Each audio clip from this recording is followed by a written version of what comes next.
Hello everyone, I am Jyoti Jha and welcome to NCERT the mind.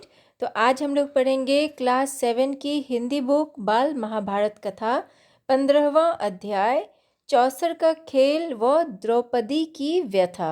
तो इसे पढ़ने से पहले अगर आपने मेरा चैनल सब्सक्राइब नहीं किया है तो आप सबसे पहले मेरे चैनल एनसीईआरटी द माइंड को सब्सक्राइब कीजिए, लाइक कीजिए और बेल आइकन ज़रूर प्रेस कर दीजिए ताकि एनसीईआरटी से रिलेटेड सारे वीडियोज़ आपके पास समय से मिलती रहे। तो चलिए बच्चों, हम लोग पढ़ना स्टार्ट करते हैं। आप इसे ध्यान से सुनिए। धृतराष्ट्र की बात मानकर विदुर पांडवों के पास आए। उनको देखकर महाराज युधिष्ठिर उठे और उनका यथोचित स्वागत सत्कार किया। विदुर आसन पर बैठते हुए शांति से बोले, हस्तिनापुर में खेल के लिए एक सभा मंडप बनाया गया है जो तुम्हारे मंडप के समान ही सुंदर है। राजा धृतराष्ट्र की ओर से उसे देखने चलने के लिए मैं तुम लोगों को न्योता देने आया हूँ। राजा धृतराष्ट्र की इच्छा है कि तुम सब भाइयों सहित वहाँ आओ। उस मंडप को देखो और 2 हाथ चौसर भी खेल जाओ। युधिष्ठिर ने कहा, चाचा जी, चौसर का खेल अच्छा नहीं है। उससे आपस में झगड़े पैदा होते हैं। समझदार लोग उसे पसंद नहीं करते हैं, लेकिन इस मामले में हम तो आप ही के आदेशानुसार चलने वाले हैं। आपकी सलाह क्या है? विदुर बोले, यह तो किसी से छिपा नहीं है कि चौसर का खेल सारे अनर्थ की जड़ होता है। मैंने तो भरसक कोशिश की थी कि इसे ना होने दूं, किंतु राजा ने आज्ञा दी है कि तुम्हें खेल के लिए न्योता दे ही आऊं, इसलिए आना पड़ा। अब तुम्हारी जो इच्छा हो करो। राजवंशों की रीति के अनुसार किसी को भी खेल के लिए बुलावा मिल जाने पर उसे अस्वीकार नहीं किया जा सकता था। इसके अलावा युधिष्ठिर को डर था कि कहीं खेल में ना जाने को ही धृतराष्ट्र अपना अपमान ना समझ ले और यही बात कहीं लड़ाई का कारण ना बन जाए। इन्हीं सब विचारों से प्रेरित होकर समझदार युधिष्ठिर ने न्योता स्वीकार कर लिया। यद्यपि विदुर ने उन्हें चेता दिया था। युधिष्ठिर अपने परिवार के साथ हस्तिनापुर पहुंच गए। नगर के पास ही उनके लिए एक सुंदर विश्राम गृह बना था। वहां ठहरकर उन्होंने आराम किया। अगले दिन सुबह नहा धोकर सभा मंडप में जा पहुंचे। कुशल समाचार पूछने के बाद शकुनी ने कहा, युधिष्ठिर, खेल के लिए चौपर बिछा हुआ है, चलिए 2 हाथ खेल लें। युधिष्ठिर बोले, राजन, यह खेल ठीक नहीं है। बाजी जीत लेना साहस का काम नहीं है। जुआ खेलना धोखा देने के समान है। आप तो यह सब बातें जानते ही हैं। वह बोला, आप भी क्या कहते हैं महाराज, यह भी कोई धोखे की बात है? हाँ, यह कहिए कि आपको हार जाने का डर लग रहा है। युधिष्ठिर कुछ गर्म होकर बोले, राजन, ऐसी बात नहीं है। अगर मुझे खेलने को कहा गया तो मैं ना नहीं करूँगा। आप कहते हैं तो मैं तैयार हूँ। मेरे साथ खेलेगा कौन? दुर्योधन तुरंत बोल उठा, मेरी जगह खेलेंगे तो मामा शकुनी, किंतु दाव लगाने के लिए जो धन रत्नादि चाहिए वह मैं दूंगा। युधिष्ठिर बोले, मेरी राय यह है कि किसी एक की जगह दूसरे को नहीं खेलना चाहिए। यह खेल के साधारण नियमों के विरुद्ध है। उसके बाद क्या होता है कि अच्छा, तो अब दूसरा बहाना बना लिया, शकुनी ने हंसते हुए कहा। युधिष्ठिर ने कहा, ठीक है, कोई बात नहीं, मैं खेलूंगा। और खेल शुरू हुआ। सारा मंडप दर्शकों से खचाखच भरा हुआ था। द्रोण, भीष्म, कृप, विदुर, धृतराष्ट्र जैसे वयोवृद्ध भी उपस्थित थे। वे उसे रोक नहीं सके थे। उनके चेहरों पर उदासी छाई हुई थी। अन्य कौरव राजकुमार बड़े चाव से खेल को देख रहे थे। पहले रत्नों की बाजी लगी, फिर सोने चांदी के खजानों की, उसके बाद रथों और घोड़ों की। तीनों दांव युधिष्ठिर हार गए। शकुनी का पासा मानो उसके इशारों पर चलता था। खेल में युधिष्ठिर बारी बारी से अपनी गायें, भेड़, बकरियां, दास दासी, रथ, घोड़े, सेना, देश, देश की प्रजा सब खो बैठे। भाइयों के शरीरों पर जो आभूषण और वस्त्र थे उनको भी बाजी पर लगा दिया और हार गए। और कुछ बाकी है? शकुनी ने पूछा। यह सांवले रंग का सुंदर युवक मेरा भाई नकुल खड़ा है, वह भी मेरा ही धन है, इसकी बाजी लगाता हूँ, चलो, युधिष्ठिर ने जोश के साथ कहा। शकुनी ने कहा, अच्छा तो यह बात है, तो यह लीजिए, आपका प्यारा राजकुमार अब हमारा हो गया। कहते कहते शकुनी ने पासा फेंका और बाजी मार ली। युधिष्ठिर ने कहा, यह मेरा भाई सहदेव, जिसने सारी विद्याओं का पार पा लिया है, इसकी बाजी लगाना उचित तो नहीं है, फिर भी लगाता हूँ, चलो देखा जाएगा। यह चला और वह जीता। कहते हुए शकुनी ने पासा फेंका। सहदेव को भी युधिष्ठिर गवा बैठे। अब दुरात्मा शकुनी को आशंका हुई कि कहीं युधिष्ठिर खेल बंद ना कर दे। बोला, युधिष्ठिर, शायद आपकी निगाह में भीमसेन और अर्जुन माद्री के बेटों से ज़्यादा मूल्यवान है, सो उनको बाजी पर आप लगाएंगे नहीं? युधिष्ठिर ने कहा, मूर्ख शकुनी, तुम्हारी चाल यह मालूम होती है कि हम भाइयों में आपस में फूट पड़ जाए, सो तुम क्या जानो कि हम पांचों भाइयों के संबंध क्या हैं। पराक्रम में जिसका कोई सानी नहीं है, उस अपने भाई अर्जुन को मैं दांव पर लगाता हूँ, चलो। शकुनी यही तो चाहता था, तो यह चला। कहते हुए पासा फेंका और अर्जुन भी हाथ से निकल गया। असीम दुर्दैव मानो युधिष्ठिर को बेबस कर रहा था और उन्हें पतन की ओर बलपूर्वक लिए जा रहा था। वह बोले, राजन, शारीरिक बल में संसार भर में जिसका कोई जोड़ीदार नहीं है, अपने उस भाई को मैं दांव पर लगाता हूँ। यह कहते कहते युधिष्ठिर भीमसेन से भी हाथ धो बैठे। दुरात्मा शकुनी ने तब भी नहीं छोड़ा। पूछा, और कुछ? युधिष्ठिर ने कहा, हाँ, यदि इस बार तुम जीत गए तो मैं खुद तुम्हारे अधीन हो जाऊंगा। लो, यह जीता। कहते हुए शकुनी ने पासा फेंका और यह बाजी भी ले गया। इस पर शकुनी सभा के बीच उठ खड़ा हुआ और पांचों पांडवों को एक एक करके पुकारा और घोषणा की कि वे अब उसके गुलाम हो चुके हैं। शकुनी को दाद देने वालों के हर्षनाद से और पांडवों की इस दुर्दशा पर तरस खाने वालों के हाहाकार से सारा सभा मंडप गूंज उठा। सभा में इस तरह खलबली मचने के बाद शकुनी ने युधिष्ठिर से कहा, एक और चीज़ है जो तुमने अभी हारी नहीं है, उसकी बाजी लगाओ तो तुम अपने आप को भी चुरा सकते हो। अपनी पत्नी द्रौपदी को तुम दांव पर क्यों नहीं लगाते? और जुए के नशे में चूर युधिष्ठिर के मुंह से निकल पड़ा। चलो, अपनी पत्नी द्रौपदी की भी मैंने बाजी लगाई। उनके मुंह से यह निकल तो गया, पर उसके परिणाम को सोचकर वह विकल हो उठे कि हाय, यह मैंने क्या कर डाला। युधिष्ठिर की इस बात पर सारी सभा में एकदम हाहाकार मच गया। जहाँ वृद्ध लोग बैठे थे उधर से धिक्कार की आवाज़ें आने लगी।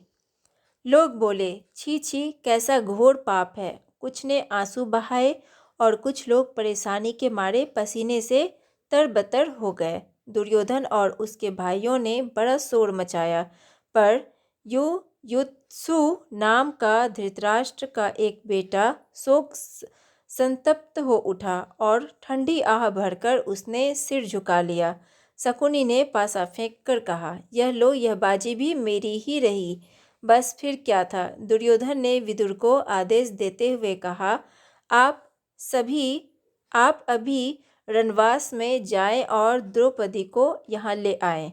उससे कहे कि जल्दी आए। विदुर बोले, मूर्ख, नाहक क्यों मृत्यु को न्योता देने चला है? अपनी विषम परिस्थिति का तुम्हें ज्ञान नहीं है? दुर्योधन को यूं फटकारने के बाद विदुर ने सभासदों की ओर देखकर कहा, अपने को हार चुकने के बाद युधिष्ठिर को कोई अधिकार नहीं था कि वह पांचाल राज की बेटी को दांव पर लगाए। विदुर की बातों से दुर्योधन बौखला उठा। अपने सारथी प्रतिकामी को बुलाकर कहा, विदुर तो हमसे जलते हैं और पांडवों से डरते हैं। रनवास में जाओ और द्रौपदी को बुला लाओ। आज्ञा पाकर प्रतिकामी रनवास में गया और द्रौपदी से बोला, द्रुपद राज की पुत्री, चौसर के खेल में युधिष्ठिर आपको दाव में हार बैठे हैं। आप अब राजा दुर्योधन के अधीन हो गई हैं। राजा की आज्ञा है कि आपको धृतराष्ट्र के महल में दासी का काम करना है। मैं आपको ले जाने के लिए आया हूँ। सारथी ने जुए के खेल में जो कुछ हुआ था उसका सारा हाल कह सुनाया। वह प्रतिकामी से बोली, रथवान, जाकर उन हारने वाले जुए के खिलाड़ी से पूछो कि पहले वह अपने को हारे थे या मुझे। सारी सभा में यह प्रश्न उनसे करना और जो उत्तर मिले वह मुझे आकर बताओ। उसके बाद मुझे ले जाना। प्रतिकामी ने जाकर भरी सभा के सामने युधिष्ठिर से वही प्रश्न किया जो द्रौपदी ने उसे बताया था। इस पर दुर्योधन ने प्रतिकामी से कहा, द्रौपदी से जाकर कह दो कि वह स्वयं ही आकर अपने पति से यह प्रश्न कर ले। प्रतिकामी दोबारा रनवास में गया और द्रौपदी के आगे झुककर बड़ी नम्रता से बोला, देवी, दुर्योधन की आज्ञा है कि आप सभा में आकर स्वयं ही युधिष्ठिर से प्रश्न कर लें। द्रौपदी ने कहा, नहीं, मैं वहाँ नहीं जाऊंगी। अगर युधिष्ठिर जवाब नहीं देते तो सभा में जो सज्जन विद्यमान हैं उन सबको तुम मेरा प्रश्न जाकर सुनाओ और उसका उत्तर आकर मुझे बताओ। प्रतिकामी लौटकर फिर सभा में गया और सभासदों को द्रौपदी का प्रश्न सुनाया। यह सुनकर दुर्योधन झल्ला उठा।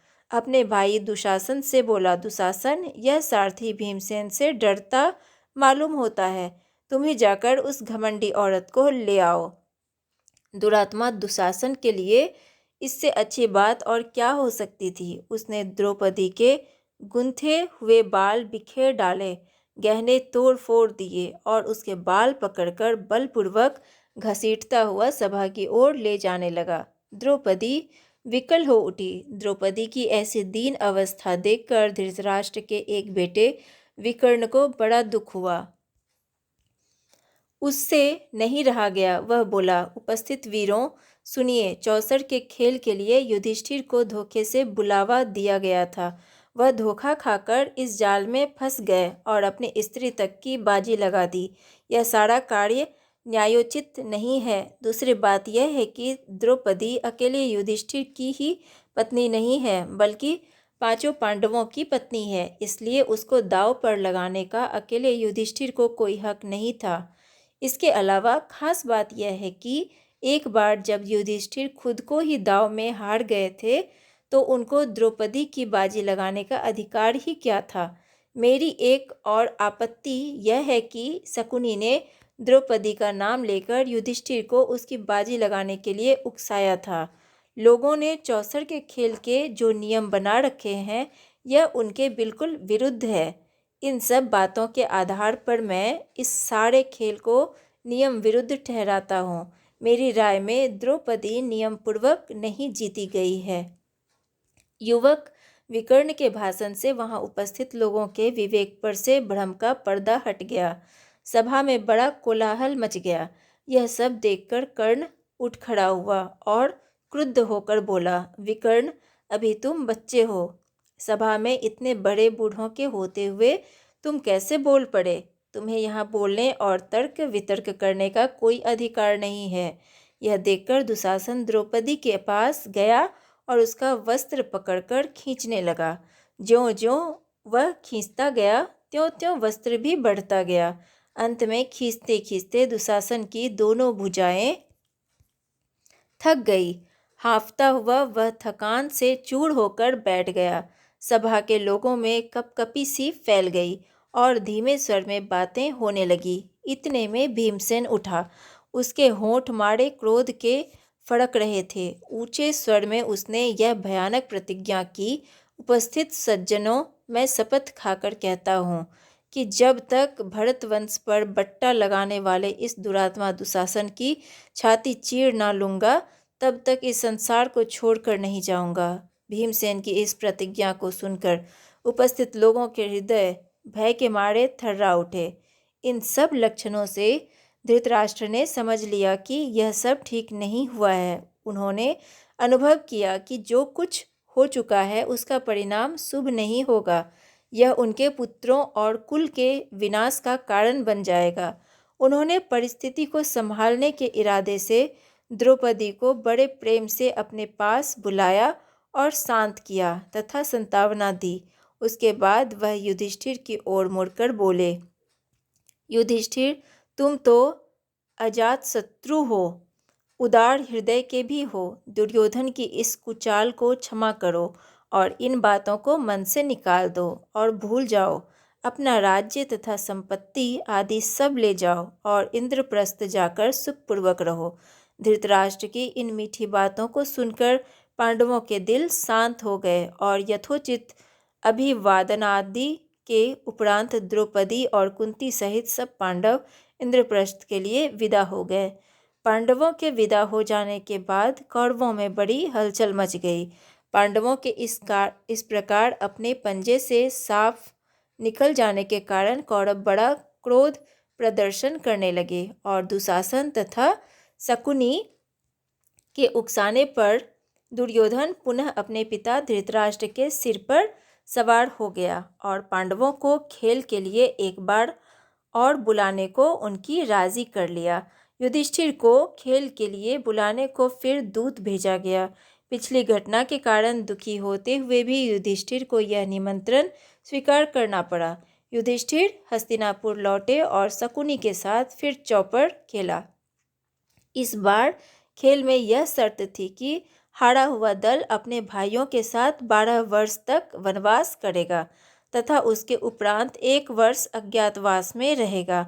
यदि इस 1 वर्ष में उनका पता चल जाएगा तो उन सबको 12 वर्ष का वनवास फिर से भोगना होगा। इस बार भी युधिष्ठिर हार गए और पांडव अपने किए वादे के अनुसार वन में चले गए। तो बच्चों, आपका ये चैप्टर कंप्लीट हो चुका है। तो अब हम लोग इसका जो है प्रश्न उत्तर कर लेते हैं। तो देखिए बच्चों, आपका पहला प्रश्न है कि विदुर पांडवों को किस बात के लिए न्योता देने गए थे। उत्तर लिखेंगे कि विदुर पांडवों को चौसर के खेल के लिए न्योता देने गए थे।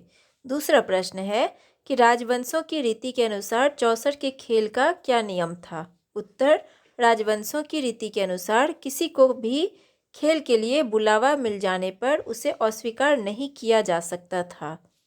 तीसरा प्रश्न, सभा मंडप में कौन कौन उपस्थित थे। उत्तर लिखेंगे कि सारा मंडप दर्शकों से खचाखच भरा हुआ था।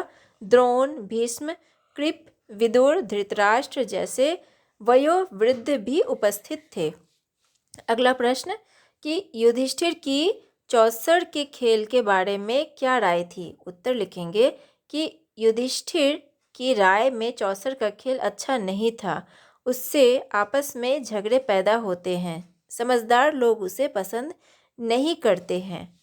पांचवा प्रश्न, कुशल समाचार पूछने के बाद शकुनी ने सभा मंडप में युधिष्ठिर से क्या कहा। उत्तर लिखेंगे कि कुशल समाचार पूछने के बाद शकुनी ने कहा, युधिष्ठिर, खेल के लिए चौपड़ बिछा हुआ है, चलिए 2 हाथ खेल लें। छठा प्रश्न, युधिष्ठिर के सलाह मांगने पर विदुर क्या बोले। उत्तर कि विदुर बोले, यह तो किसी से छिपा नहीं है कि चौसर का खेल सारे अनर्थ की जड़ होता है।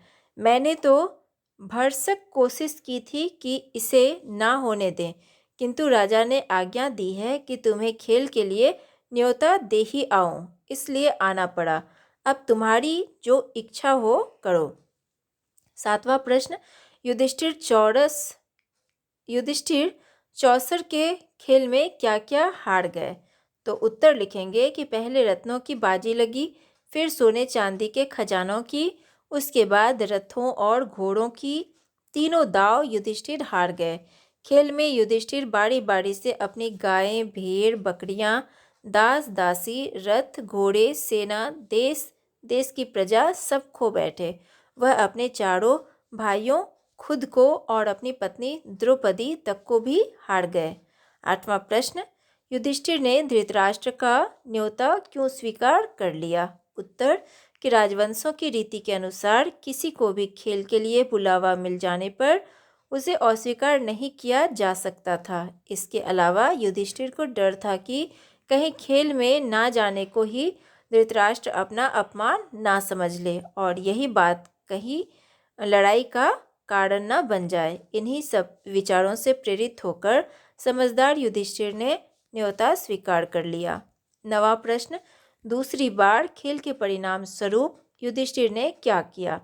उत्तर लिखेंगे कि दूसरी बार भी युधिष्ठिर हार गए और पांडव अपने किए वादे के अनुसार वन में चले गए। 10वां प्रश्न, युवक विकर्ण के भाषण से सभा के लोगों पर क्या प्रभाव पड़ा? उत्तर लिखेंगे कि युवक विकर्ण के भाषण से वहां उपस्थित लोगों के विवेक पर से भ्रम का पर्दा हट गया। सभा में बड़ा कोलाहल मच गया। 11वां प्रश्न कि भीम ने भरी सभा में क्या शपथ ली? उत्तर, भीम ने भरी सभा में शपथ ली कि जब तक वह भरत वंश पर बट्टा लगाने वाले इस दुरात्मा दुशासन की छाती चीर ना लेगा तब तक इस संसार को छोड़कर नहीं जाएगा। 12वां प्रश्न, दुशासन जब द्रौपदी के वस्त्र पकड़कर खींचने लगा तब कौन से अद्भुत घटना घटी? उत्तर, दुशासन जैसे ज्यों ज्यों द्रौपदी के वस्त्र पकड़कर खींचता गया त्यों त्यों वस्त्र भी बढ़ता गया। अंत में खींचते खींचते दुशासन की दोनों भुजाएं थक गई। अब है अगला प्रश्न, धृतराष्ट्र की विनती को सुनकर पांडवों ने क्या किया? उत्तर, धृतराष्ट्र की इन मीठी बातों को सुनकर पांडवों के दिल शांत हो गए और यथोचित अभिवादनादि के उपरांत द्रौपदी और कुंती सहित सब पांडव इंद्रप्रस्थ के लिए विदा हो गए। अगला प्रश्न, धृतराष्ट्र भयभीत क्यों थे? उत्तर, धृतराष्ट्र भयभीत थे क्योंकि उन्होंने समझ लिया था कि यह सब ठीक नहीं हुआ है। उन्होंने अनुभव किया कि जो कुछ हो चुका है उसका परिणाम शुभ नहीं होगा। यह उनके पुत्रों और कुल के विनाश का कारण बन जाएगा। और है अब 15वां प्रश्न, धृतराष्ट्र ने परिस्थिति को संभालने के इरादे से क्या किया? उत्तर, उन्होंने परिस्थिति को संभालने के इरादे से द्रौपदी को बड़े प्रेम से अपने पास बुलाया और शांत किया तथा संतावना दी। उसके बाद उन्होंने युधिष्ठिर से विनती की कि वह अपना राज्य तथा संपत्ति आदि सब ले जाए और इंद्रप्रस्थ जाकर सुखपूर्वक रहे। अब है 16वां प्रश्न कि धृतराष्ट्र युधिष्ठिर से क्या विनती की? उत्तर, धृतराष्ट्र युधिष्ठिर से बोले, युधिष्ठिर तुम तो अजात शत्रु हो, उदार हृदय के भी हो। दुर्योधन की इस कुचाल को क्षमा करो और इन बातों को मन से निकाल दो और भूल जाओ। अपना राज तथा संपत्ति आदि सब ले जाओ और इंद्रप्रस्थ जाकर सुखपूर्वक रहो। तो ये था आपका प्रश्न उत्तर भी और चैप्टर भी दोनों खत्म हो चुका है। और अब आप बताइए आपको कैसा लगा पढ़ के, और अगर अच्छा लगा तो मेरे चैनल एनसीईआरटी द माइंड को लाइक सब्सक्राइब ज़रूर कीजिए और पास में दिए गए बेल आइकन को भी प्रेस कर दीजिए ताकि मेरे सारे वीडियोज़ आप तक पहुंचती रहे। तो चलिए बच्चों, अब हम लोग मिलते हैं अगले वीडियो में। तब तक के लिए bye, take care, thanks to watch my video.